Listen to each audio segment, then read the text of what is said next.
Hello' hello' ক'ত আছা তই? ঘৰত আছোঁ মই। শুন, এটা ইম্পৰ্টেণ্ট কথা আছে মোৰ তোৰ লগত। কি কথা? কালি ৰাতিপুৱা 5টা বজাত মই তোক ফোন কৰিম, তই উঠি কিনে আমাৰ ঘৰক লাগি আহিবি আৰু আমি দুইটা কালি জিমত যাম। জিমত যাম কিয়া? কি কিয় হয়? জিমত যাম কালি পাই। বহুদিন যাম বুলি যোৱা নাই। কালি পাই যাম, ফিক্স যাম, 100% যাম। তই আহিবি খালি কি আমাৰ ঘৰক লাগি আমি দুইটা যাম, গম পাইছানে? যাম। জিম যাম, মই বডি চডি বনাম। বডি বনাব লাগিব, মই হেল্ডি খাব লাগিব। একো কাম নাই, বডি নাই মোৰ। ব্ৰেকআপ হ'ল মানে তোৰ? ব্ৰেকআপ হ'লে জিম যায় নেকি? মই জিম অ'। যাম। বাদ দি তাই মোৰ ফোন কাটি দিলা কি হ'ল? মোক ব্লক কৰিলা কি হ'ল? মই জিম যাম, কালি পাই তই যাবি নে যাম লগত কওঁ।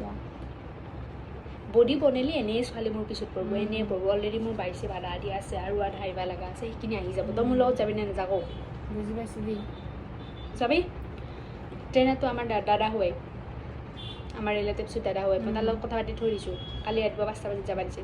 ফিজ লাগব শুনছা নাই? এডমিশ্যন ফিজ 2000 টকা, মান্থলি 1000 টকা। তই দিব পাৰিবি নে নহয়? নহ'লে কথা নাই, মই তোৰ প্ৰথম মাহতো মই দিম। এডমিশ্যন ফিজটো দিব নালাগে, মাহিলী দি পেলাইও কৰিব পাৰি। তই আহিবি কালিকে, তই কালি পুৱা 5টা বজাত উঠি আহিবি। ছেকেণ্ড মাহত কিন্তু মোক পইচাটো ঘূৰাই দিবি তই। আৰু কালিৰ পৰা মই জিম যাম, ফিক্স জিম যাম। দিয়া হ'ব দে, ৰচোন মোৰ ফোন এটা আহিছে।